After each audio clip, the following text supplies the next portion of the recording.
Hi, and welcome to the next episode of Joyful Disciples. On this episode, we have some important things to talk about.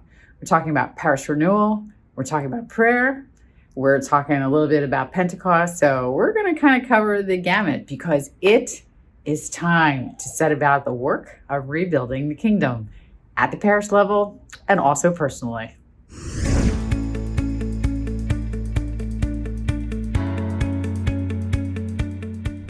Hey everyone, Donna Ottaviano-Britt here with another episode of Joyful Disciples.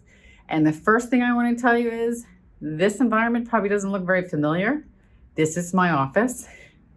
And John Kalis, the videographer extraordinaire for the diocese, is going to be super annoyed with me that I filmed in here because he's always telling me it's kind of flat and dull in here. So John will simply have to live with the way my office looks in this particular episode as he puts it together for me. But I wanted to come out to you and talk a little bit around renewal. And why would we even talk about this? We're still in the Easter season, which is really just an unbelievable gift that we have had for all of this time. And we're very close now to Pentecost. What an amazing day Pentecost is. And I have to say, I think a lot of Catholics, we just kind of go, yeah, okay, Pentecost, that's good, descent to the Holy Spirit.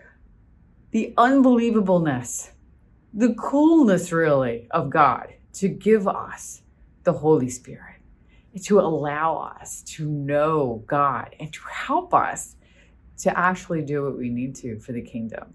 So I want to talk a little bit about renewal, either personal renewal at this time or even parish renewal. We know the last 14, 15 months have been exquisitely difficult. Many people, those we know and those we don't, have been living in isolation. Maybe we ourselves have been living in isolation. For someone like me, for whom people are literally my oxygen, and how I live and how I thrive is to be with people, this has been a hard road. It's a hard road to not be in larger groups and to be with people and to be out and talking to people and going to church with them and going to functions with them. It's been really rather difficult. And so I think a lot of our folks that are right around us, in our own families, in our parishes, we need to be renewed and we need to be refreshed. And I'm going to explain a little bit to you about, I've sat on a lot of webinars now for the last 6 months from lots of really wonderful organizations and apostolates, and talking about what do we do at the parish now as things begin to open up for us. It's very interesting. I heard someone say that what has happened to us in the past year as church would have naturally occurred to us over 5 in the absence of a pandemic. So we really have very significant work right this minute to begin the work of rebuilding, refortifying, creating a place of belonging, a safe place, somewhere where people are really accepted and they can express themselves and they can share their faith. What are we doing in our parishes that actually can enable that? So what have we done to keep people connected in the pandemic? And what can we do going forward? Because it's not all solved.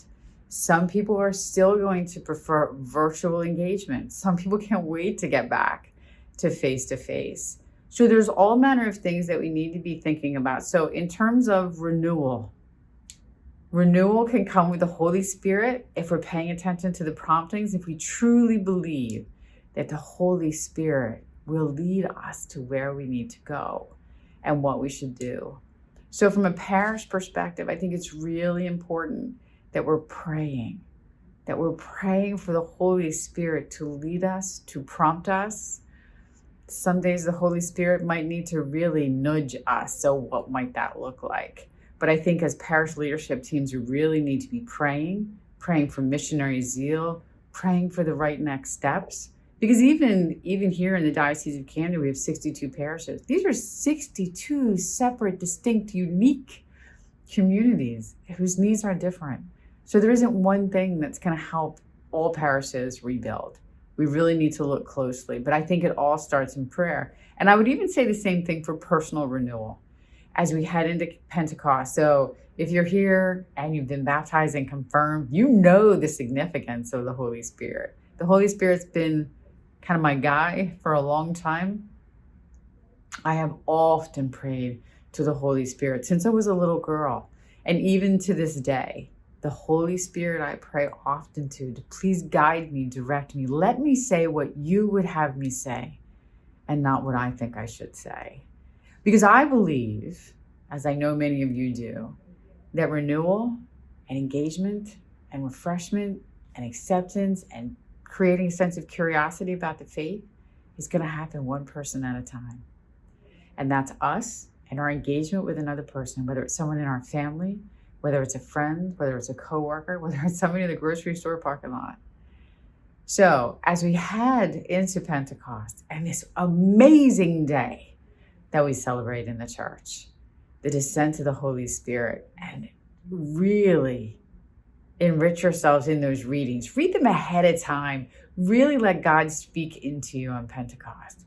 Let God speak into your parish team. Let God speak into your family. And let us not be absorbed by the culture, by the negativity that's out there, by all the people who tell us we're wrong. There's so much goodness here, and there's so much work for us to do. So come, Holy Spirit, come, Holy Spirit, come, Holy Spirit. Blessed Pentecost, we have work to do.